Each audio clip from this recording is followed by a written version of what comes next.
வணக்கம். நான் வந்ததுலேருந்து கனி சார் கிட்ட சொல்லிட்டு இருக்கு சார், தமிழ் பேசுகிறது வந்து கொஞ்சம் தப்பு இருக்கும், எப்படி இருக்கும், அதெல்லாமே எனக்கு அதே ஒரு டென்ஷனில் தான் இருந்தது. பட் ரொம்ப ரொம்ப சந்தோஷம். இந்த படம் லைக் எனக்கு ஒர்க் பண்ண முடிஞ்சதிலும், அதுவும் I have to thank Nanda sir. என்னை கூப்பிட்டு இந்த கதை சொல்கிற டைம்லும் ரொம்ப நம்பிக்கையோடு தான் எனக்கு இந்த கதையெல்லாம், இந்த கதாபாத்திரத்தை எனக்கு நரேட் பண்ணார். ஸோ அதுவும் லைக் இனிஷியலி இருந்த லைக் கதை நரேட் பண்ணுற டைமில் இருந்து பார்த்தீங்கன்னா சார் வாஸ் வெரி கீன். ஒவ்வொரு கேரக்டரும் கனி சார் பண்ணுற கேரக்டர் ஆனாலும், குழந்தைகள் பண்ணுற கேரக்டர் ஆனாலும், எனக்கு கொடுத்த சுமதின கேரக்டர் ஆனாலும், எல்லாத்துக்கும் ரொம்ப தெளிவாக it was very crystal clear about all the characters. அதுவும் எனக்கு ஸ்பாட்டில் வந்து லைக் அந்த சிச்சுவேஷன் நரேட் பண்ணி கொடுக்குற டைமில் எல்லாமே ரொம்ப ரொம்ப ஹெல்ப் பண்ணார். Thank you sir for helping me for building. இல்லைன்னா அந்த சுமதின கேரக்டர் பில்ட் பண்ணுறதுக்கு ரொம்ப ரொம்ப ஹெல்ப் எனக்கு அது இருந்தது. அண்ட் கனி சார் அவர் தான் என்னை தமிழ் சினிமாவுக்கு இன்ட்ரடியூஸ் பண்ணார். ஸோ ரெண்டு இதில் எனக்கு ஐ வாஸ் டென்ஷனில் இருந்தது. லைக் எப்படி கனி சார் கூட ஒர்க் பண்ணுற டைமில் தப்பு வருமோ, எக்ஸ்ப்ரெஷன் எப்படி, அதெல்லாமே பயங்கரமாக டென்ஷனில் இருந்தார். ஆனால் எப்படி நாடோடிகளில் ஒர்க் பண்ணாரோ இல்லைன்னா எனக்கு சொல்லி கொடுத்தாரோ அதே மாதிரி தான் எனக்கு இதிலும் சின்ன சின்ன விஷயங்கள், நீ அப்படி பாரு, இந்த மாதிரி டயலாக், சின்ன சின்ன விஷயங்கள் சொல்லி கொடுத்துட்டு இருந்தது. ஸோ நான் கடவுளுக்கு நன்றி சொல்கிறேன் for giving me a Godfather. இல்லைன்னா ஒரு பெரிய டைரக்டர் ஒரு ஆக்டர் எனக்கு is like your Godfather for me in Tamil cinema. அதை நான் சொல்லி தான் ஆகணும். ஏதாவது இருந்தேன்னா கூப்பிட்டு கேட்பாரு, நான் சார் இந்த மாதிரி வந்திருக்கு, அது வேணுமா வேண்டாமா எல்லாம். So anyway I'm very thankful to God. And இங்கே வந்திருக்கிற எல்லா ப்ரெஸ்ஸுக்கும் நான் ஐ ஹாவ் டு சே, இந்த படம் பியூட்டிஃபுல்லான படம். நான் படம் பார்த்ததில்லை இது வரைக்கும். ஆனால் நிறைய பேர் படம் பார்த்து நந்தா சார் அப்பப்போ கூப்பிட்டு, மேடம் இந்த மாதிரி படம் பார்த்துருக்காங்க, எல்லோரும் அப்படி ரொம்ப பாராட்டுறாங்க. லைக் அதெல்லாம் கேட்குற டைமில் நானே லைக் நிஜமா அப்படி இருக்கா, அப்படி சொல்லியிருக்கா சார் நான் பண்ண கேரக்டரை பற்றி, அதெல்லாம் அப்படியெல்லாம் தான் மனசில் இருந்தது. பட் இங்கே வந்து இந்த ட்ரெய்லர் பார்த்த டைம்லும் நிறைய டைரக்டர்ஸ் லைக் ஆக்டர்ஸ் எல்லாருமே அவரோட ரிவ்யூஸ் சொல்கிற டைமில் I was like yeah something magic has happened in this film. அப்படி ஒரு நம்பிக்கை எனக்கு வந்திருக்கு. So thank you so much for எல்லோரும் இங்கே வந்ததிலும் ரொம்ப நன்றி. And please to promote Thirumanickam. And இது ரொம்ப நல்ல ஒரு ஃபிலிமாக இருக்கும். நேர்மையான, எல்லோரும் சொல்கிற மாதிரி நேர்மையான ஒரு நல்ல குட்டி கதையை மக்களுக்காக நந்தா சார் என்ன சொல்கிறது பில்ட் பண்ணி வச்சுருக்காரு. Thank you so much. அனைவருக்கும் வணக்கம். இந்த வருஷம் நிறைய நல்ல படம் வந்திருக்கு 2024. இப்போ வழக்கமாக வந்து மலையாள படங்களை தான் எல்லோரும் நம்ம சவுத் இந்தியாவில் வந்து நம்ம பாராட்டிகிட்டு இருக்கோம். ஆனால் இந்த வருஷம் தலை சிறந்த வாழை, லப்பரப்பந்து, அந்த மாதிரி பல நல்ல படங்கள் வந்திருக்கு. அந்த வரிசையில் நிச்சயமாக அந்த வரிசையில் தி பெஸ்ட் ஃபில்ம் அப்படின்னா திருமாணிக்கம். நான் வந்து திருமாணிக்கம் படம் பார்த்துட்டு நான் அன்றைக்கி நைட்டே வந்து நந்தா பெரியசாமிகிட்ட பேசினேன், லிங்கிசாமிகிட்ட பேசினேன். நான் கொஞ்சம் எர்லியராகவே படம் பார்த்துட்டேன்.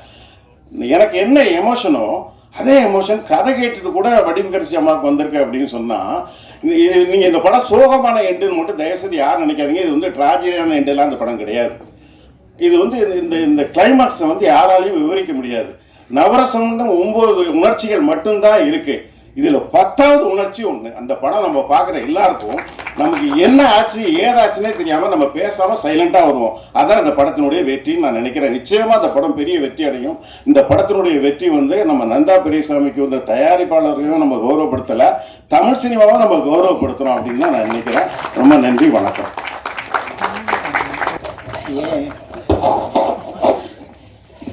எல்லாருக்கும் வணக்கம். இந்த படம் ரொம்ப மனசுக்கு நெருக்கமான படம் என்பதை அந்த நிகழ்வு தொடங்கிறதுக்கு முன்னாடி காணொளியில் நீங்கள் பார்த்துருப்பீங்க. நிறைய சாதனையாளர்கள், நிறைய திறனாளர்கள் பேசின விதம், அந்த மாதிரி இந்த கதை வந்து அவங்களுக்கு மட்டும் இல்லை, பார்க்க போகிற உங்களுக்கும் பார்த்த எனக்கும் கூட ரொம்ப நெஞ்சுக்கு நெருக்கமான ஒரு படம். இயக்குனர் நந்தா பெரியசாமியை பற்றி நிறைய பேர் நிறைய சொல்லலாம். ஆனால் அவருடைய எல்லா கதைகளும் கருவில் வந்து உயிர் பெறும்போதே எனக்கு அறிமுகமாகிடும். ஒரு வரி இருக்கும், அப்போ சொல்லுவார். அது 10 வரியாக இருக்கும்போது சொல்லுவார். அப்புறம் அது தவழ்ந்து அப்படி நடக்க போகும்போது சொல்லுவார். அப்புறம் அது வந்து கொஞ்சம் மெச்சூர்டான போது சொல்லுவார். பூ பெய்தியதுக்கு பிறகு மன வாழ்க்கைக்கு தெரியும் அதையும் சொல்லுவார். அப்போ பார்த்தீங்கன்னா ஸ்டெப் பை ஸ்டெப்பாக ஒரு கதையை சொல்லிகிட்டே இருப்பாரா. எல்லாத்தையுமே ரொம்ப ரசிக்கிறபடி. அவருக்கு நேர காலம்லாம் தெரியாது. எனக்கு ஃபோன் பண்ணுறதுக்கு மட்டும் நைட்டு 12 மணி 3 மணி 4 மணி விடிய காலம் 5 மணி எல்லாத்துக்கும் ஃபோன் அடிப்பார். ஆனால் ஒரு சீனை உடனே நம்ம சொல்லுங்கள் அசராமல் கேட்கலாம். ஆனால் சொல்லும்போது ஒவ்வொரு முறையும் அப்படியே தத்துரூபமாக வந்து ஒரு காட்சியை கொண்டாந்து வெளிப்படுத்தி நம்ம மனக்கண்ணில் ஓட வச்சுக்கிட்டே இருப்பார். அப்படி எத்தனையோ கதைகள் கேட்ட நான் திருமாணிக்கத்தை மட்டும் அவர் சொல்லும் போதெல்லாம் ஏதோ கேட்ட அந்த ஒரு கணத்துல இருந்தே ஒரு இதயம் வரும், கணக்க ஆரம்பிச்சிச்சு. அப்போ இதை சரியாக பண்ணணும் அப்படின்ட்டு அவர் பட்ட பாடுங்கிறது எனக்கு மட்டும் தெரியும்னு நினைக்கிறேன். காரணம் என்னதான் நடிகர்களிடம் டெக்னீஷியன்ட்டையும் அவர் நிறைய சொல்லியிருந்தாலும் சின்ன சின்ன விஷயம், நிறைய விஷயங்களை அவர் மாற்றி ஒரு வார்த்தை மாத்திரம் அதை மறுபடியும் சொல்லி இந்த கதையை செதுக்கிறதுக்காண்டி அவர் எடுத்துக்கொண்ட அந்த களம் என்பது ரொம்ப கடுமையான, ரொம்ப நெருக்கடியான ஒரு காலகட்டத்தில் கூட அதை சரியாக கொண்டு வரணும்னு அவர் பட்ட பாடு. அதை பற்றி எல்லாரும் சொல்லியிருந்தாங்க. அந்த எனக்கு 2 விஷயத்த வந்து நான் சொல்ல வேண்டும்னு நினச்சிருந்தது சொல்லியிருந்தாங்க. ஐயா இறை அன்பும் சொல்லியிருந்தாரு, என்னுடைய அன்பு இயக்குனர் அமீரும் சொல்லியிருந்தாங்க. ஏன்னா எல்லாருமே வாழ்க்கை நான் நேர்மையாக தானே வாழணும், ஆனால் அந்த நேர்மையை கொண்டாடுற ஒரு காலகட்டத்துக்கு நம்ம தள்ளப்பட்டதே பெரிய சோதனையான ஒரு காலகட்டம் இல்லை. மனிதனா உண்மையை தான் பேசணும், நேர்மையாக தான் இருக்கணும், அன்பாக தான் இருக்கணும், உதவி செய்யணும், கருணை இருக்கணும், அறம் இருக்கணும், இதுதானே வாழ்க்கை. ஆனால் அதை வந்து இன்னைக்கு கொண்டாந்து முன்னிறுத்தி அதை ஒரு விழாவாக காட்டி அதை திரைப்படமாக எடுத்து அதை கொண்டாடுகிற ஒரு சமூகமாக இருந்தால் ஏதோ ஒரு புதிய விஷயத்தை கண்டுபிடித்தது மாதிரி தொலைந்து போன ஒரு விஷயத்தை மறுபடியும் கொண்டு வந்து இந்த சமூகத்துக்கு முன்பு நிறுத்தி இதை கொண்டாட வேண்டுங்கிற ஒரு நிலை சந்தோஷமான நிலை இல்லை, அவலமான நிலை. அப்போனா இந்த பூமியில் அறம் செத்து போச்சு, அன்பு செத்து போச்சு, நேர்மை செத்து போச்சு, உண்மை செத்து போச்சு, நல்லவே வாழவே முடியாதுங்கிற நிலைமை வந்து கொண்டிருக்கிறது. அப்படி ஒரு காலகட்டத்தில் இல்லை இதெல்லாம் வாழ்க்கை இல்லை, அறம் என்பது நேர்வழியில் செல்வது என்பதை சொல்லுவதற்கு ஒரு கலைஞன் தான் மீண்டும் இந்த மண்ணில் பிறக்க வேண்டியிருக்கிறது, ஒரு கலைதான் பிறக்க வேண்டியிருக்கிறது. அதை கொண்டாடுகிற ஒரு தருணத்தில் இருக்கும்போது நம் தலைமுறைகளுக்கு இத்தனை காலம் இதைத்தான் சேகரித்து வைத்திருந்தோமா? இன்னைக்கு அடுத்த தலைமுறைகள்கிட்ட போய் இதை கொட்டி ஒப்படைக்கிற ஒரு சூழலுக்கு நம்ம இருக்கிறோம்னா இதை அவரவர் பொறுப்போடும் மிகப்பெரிய அந்த கூனி குறுகி இதை ஏன் இவ்வளவு காலம் செய்யாம போயிட்டோம் அப்படிங்கிற ஒரு காலகட்டத்தில் தான் இந்த படத்தை இந்த குழு உங்க முன்பு கொண்டாந்து வைக்கிறது. எனவே தான் இப்ப சொல்றோம், நிஜமாகவே எல்லாருக்குள்ளேயும் இந்த மாணிக்கம் எங்கேயோ ஒரு இடத்துல எட்டி பார்த்திருப்பான், நாம தான் தலையில தட்டி அவனை சாகடிச்சிருப்போம். எங்கேயோ ஒரு இடத்துல இந்த மாணிக்கம் தென்பட்டிருப்பான், அவனை அலட்சியப்படுத்தி தூரமா உதச்சி தள்ளிட்டு வந்திருப்போம். ஆனா இது பார்த்ததுக்கு பிறகு ஆமா இல்ல, இந்த மாதிரி ஒரு இடத்துல நம்ம தப்பு செஞ்சுட்டோம்ல, சுயம் முளைச்சுக்கிடுச்சுல்ல, பொதுநலங்கிறது என்னன்னு தெரியாதுல்ல நமக்கு, இது அடுத்தவனது இல்லை, இது நம்மளது இல்லைல்ல, ஏன் அந்த நேரத்தில் நினைக்கல இல்லை அப்படின்னு இந்த படம் நிச்சயமாக திரையரங்கை விட்டு வெளியே வரும் பொழுது உங்களை ஒரு கணம் சிந்திக்க வைக்கும். அதுதான் இந்த படத்தின் வெற்றி. அதை வெற்றி பெற செய்யுங்கள். வாழ்த்துக்கள். நன்றி. நடுமுறையில் இந்த அட்வைஸ் எதுக்குன்னே தெரியல. யார் நோக்கி இந்த திருமாணிக்கம் நிகழ்விற்கு வருகை புரிந்திருக்கின்ற அத்துணை அன்பு நெஞ்சங்களுக்கும் என்னுடைய மனமார்ந்த நன்றிகளும் வாழ்த்துக்களும். நானும் நந்தாவும் நண்பன், அவ்வளோதான் இந்த படத்துக்கு எனக்கு உங்களுக்கு ஒரே ஒரு ஒற்றுமை. மற்றபடி அப்போ நான் இல்லையா அப்படின்னு நண்பர் சமுத்திரகனிகள் கேட்டார். நீங்கள் எல்லாருக்குமே நண்பர், உங்களை பிடிக்காதவங்க யாருமே இருக்க முடியாது. இந்த படத்தை வந்து இந்த மாதிரி மேடையில் வழக்கமாக ஒரு டெய்லரை ரிலீஸ் பண்ணி அந்த டெய்லரை பேஸ் பண்ணி தான் எல்லோரும் பேசுவாங்க. டெய்லரை பார்க்கும்போதே தெரியுது, டெய்லர் முடிக்கும் போதே தெரியுது படம் எந்த அளவுக்கு வரும் அப்படின்னு. ஆனால் நாங்களாம் இந்த படத்தை பார்த்துட்டோம், பார்த்து நிறைய பேசி கட்டி பிடித்து முத்தமிட்டு எல்லாம் நடந்துருச்சு. இந்த படம் முத கதையாக சொல்லப்பட்ட போது நந்தா பெரியசாமி சொன்ன ஒரு தகவல், லிங்குசாமி அழுத்தான் தெரியுமா உனக்கு? சரி, அப்புறம் போஸ் அழுத்தான் தெரியுமா உனக்கு?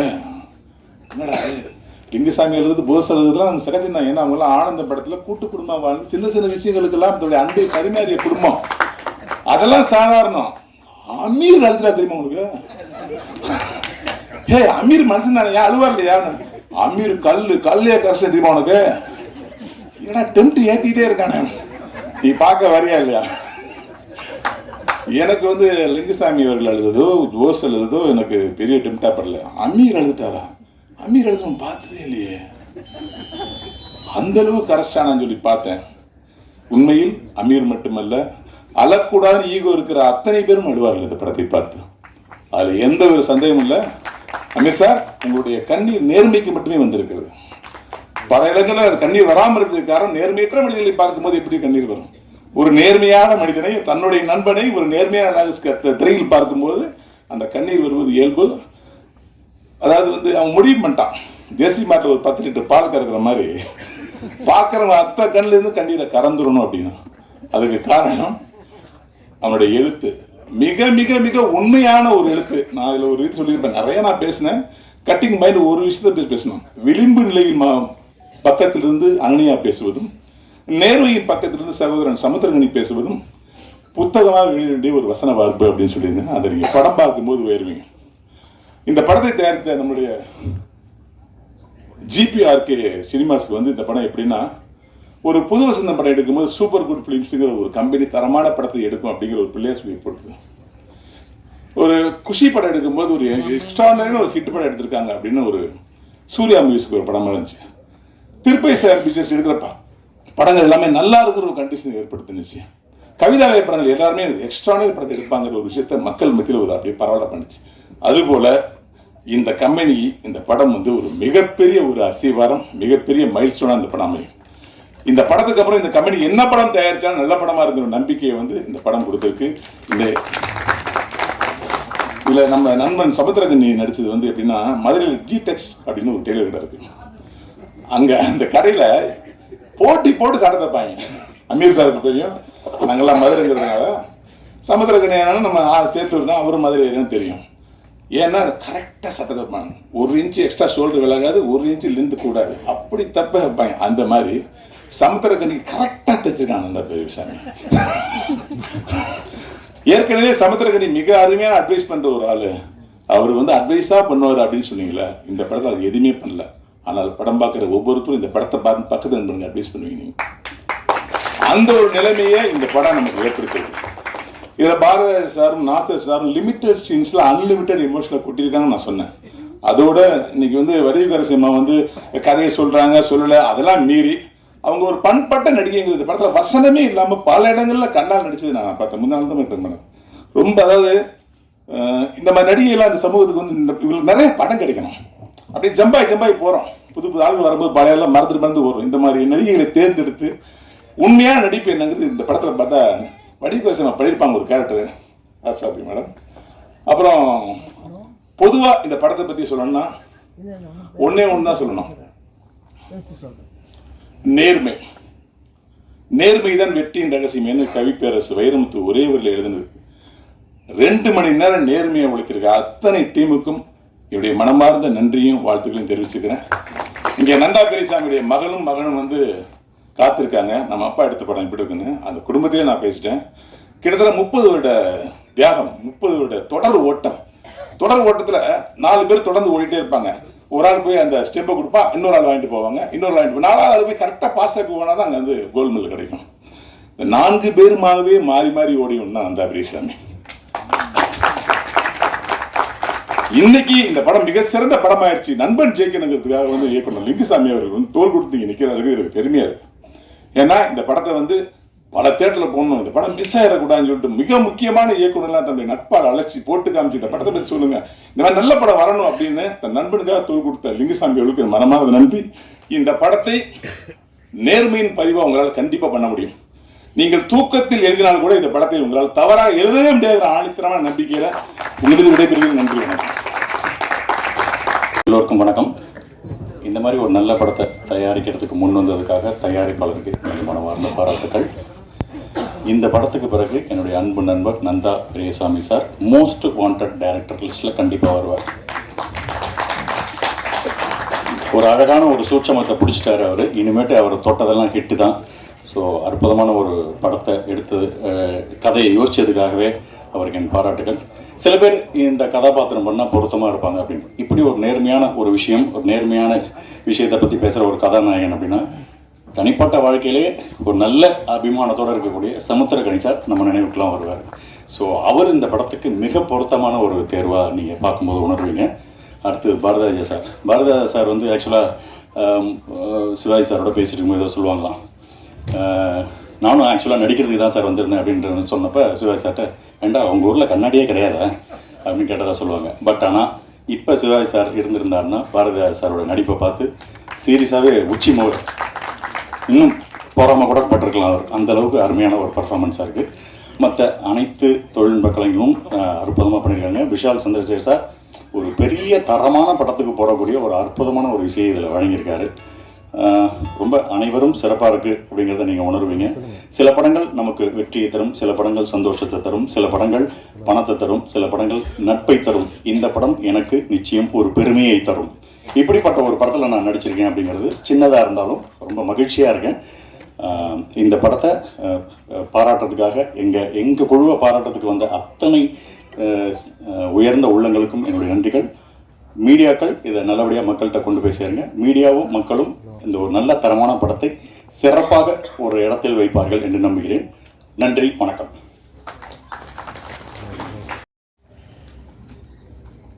எல்லோருக்கும் மாலை வணக்கம். எனக்கா எப்பவுமே குரல் கொடுப்பாரு, இப்போ குரல் கொடுத்து ஹெல்ப் பண்ணுறாரு. நன்றிண்ணா. நான் வந்து 2 விஷயத்த நான் வந்து ஃபார்முலாக வச்சுருக்கிறேன்.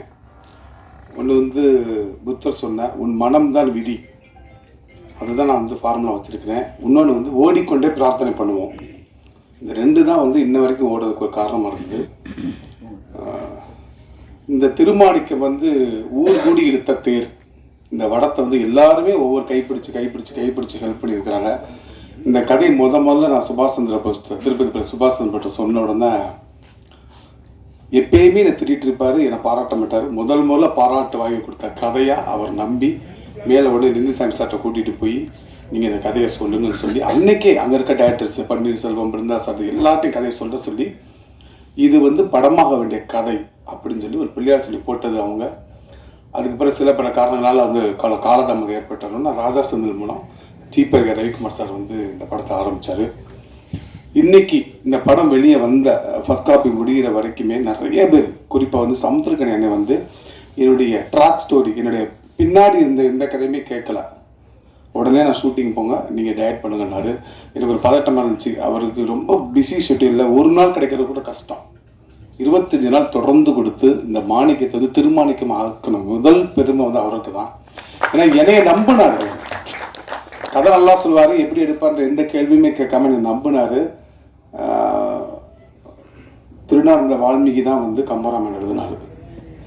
அந்த அடிப்படையில் என்னை நம்பி இந்த படத்தை கொடுத்த கணியனுக்கு ரொம்ப ரொம்ப நன்றி தெரிவிச்சுக்கலாம். அப்புறம் அமீர் சார் வந்து எப்பயுமே வந்து நந்தா படத்தை வந்து முதல்ல காட்டுங்க நந்தா சார், காட்டுறக்குரிய படம் இருந்துச்சா உங்களை காட்டுங்க சார், அது வரைக்கும் காட்ட மாட்டேன்னு சொல்லிகிட்டே இருப்பேன். இல்லை தெரியல, இந்த தடவை வந்து சரி காட்டுன்னு சொல்லி சொன்னார். கூப்பிட்டு போய் ஒரு பதட்டமாக ஒரு மழை அடித்து சென்னை சிட்டியே வந்து எங்கேயுமே நகல முடியாத ஒரு மழை நாளில் வந்து படத்தை பார்த்தாரு. இவர் ஒரே ஒருத்தருக்காக ஒரே ஒரு ஷோ போட்டு அவர் மட்டும்தான் தேட்டரில் பார்த்தாரு. அவர் ஒத்த ஆள் கிடையாது, 1000 யானைக்கு சமமாக விமர்சனம் பண்ணிட்டு போயிட்டார். ரொம்ப சந்தோஷமாக இருந்தது. அப்புறம் இந்த தம்பிராமையான ரொம்ப என்கிட்ட அவர் அடிக்கடி சொல்லுவார், பெரிய பேர் பெரிய காரு பெரிய புகழெலாம் கிடைக்கல நினைக்காத. கடவுள் உனக்கு எதையுமே கொடுக்கலன்னு நினைக்காது, ஒன்று வந்து எடுத்துக்கல என்னண்ணா. உன் ஒய்ஃப் நல்லா ஆரோக்கியமாக இருக்காங்க, உன் பொண்ணு நல்லா படிக்கிறா, உன் பையன் பெரிய இடத்துல இருக்கிறான், இதுக்கு நீ சந்தோஷப்படுறா அப்படின்னு அடிக்கடி சொல்லுவார். ஒரு எப்பயுமே ஒரு பாசிட்டிவாக நம்ம வந்து அடுத்தடுத்து ஓடுறதுக்கு ஒரு பெரிய ஒரு கீ கொடுத்துட்டே இருப்பார் அண்ணன். அப்புறம் இந்த படத்தில் நடித்த அத்தனை நடிகர்களும் வந்து வடிவுக்கு செய்ய மாட்டேன், இனிமேல் நான் வந்து 2 மணி நேரம் கதை சொல்ல மாட்டேன். அது இப்போ இந்த மேடையில் உறுதியாகிடுச்சு, எல்லாருமே பண்ணாங்க. ஆமாம். அப்புறம் ஐயா பாரதி ராஜா ஐயா வந்து இப்போ மலேசியாவில் இருக்கார். அவர் வந்து இந்த படத்துக்கு மிகப்பெரிய, அவரை வந்து நான் வந்து ஒரு டைரக்ட் பண்ணது மிகப்பெரிய ஒரு சந்தோஷமாக இருக்குது. கிட்டத்தட்ட ஒரு 7 நாள் வந்து ஹாஸ்பிட்டல் வந்து ட்ரிப்பு போட்ட கையோடு வந்து நடித்து கொடுத்துட்டு போனார். அவர் ட்ரிப்பு போட்டு என் படத்தை காப்பாற்றிட்டார். அப்புறம் கவிஞர் சினேகன், இளங்க கிருஷ்ணமூர்த்தி, அப்புறம் சொர்க்கோ, இப்படி எல்லாருமே அவங்க வரிதாளர் படத்துக்கு வந்து ஒரு பெரிய ஒரு வாழ்வியலை கொடுத்துருக்குறாங்க. இந்த கதை நல்லா சொல்லுமே, இதை எப்படி எடுக்குதுன்றப்ப இந்த கதையை வந்து இந்த சொன்ன கதையோட அழகாக படம் பிடிச்சி கொடுத்த சுகுமாரனுக்கு இந்த சமயத்தில் மிகப்பெரிய நன்றியை தெரிவிச்சுக்கிறேன். அதுக்கு உயிர் கொடுத்த விஷால் சந்திரசேகர். அப்புறம் இது எல்லாத்துக்குமே காரணமாக, இது படமாக வர்றதுக்கு காரணம் அந்த ராஜா செந்தில். அவர் தான் இதில் வந்து ப்ரொடியூசர் கூட்டிகிட்டு வந்து இங்கே வந்து தைரியமாக இந்த படத்தை எடுக்கலான்னு சொன்னார். ஜிபி ரவிக்குமார் சார் அடிக்கணும்னு சொல்லுவார். நான் நிறைய கதைகள் கேட்டீங்க, அந்த கதைகளாக எனக்கு நம்பிக்கை கொடுத்துச்சு, ஆனால் இந்த கதை மட்டும் தான் எனக்கு தைரியத்தை கொடுத்துச்சுன்னாரு. அது வந்து எனக்கு இந்த மேடையில் கண்டிப்பாக சொல்லணும். ரொம்ப ரொம்ப நன்றி சார். வேற ஒரு ஸ்டேட்லேருந்து வந்து ஒரு நல்ல தமிழ் படத்தை எடுத்திருக்கிறாரு, நம்ம தமிழ் மக்களை நம்பி எடுத்திருக்கிறாரு. நம்ம வந்து அவரை வந்து பத்திரமா கரை சேர்க்கணும் இந்த சமயத்தில் விளையாட வேண்டிக்கிறேன். நன்றி, வணக்கம், தேங்க்யூ.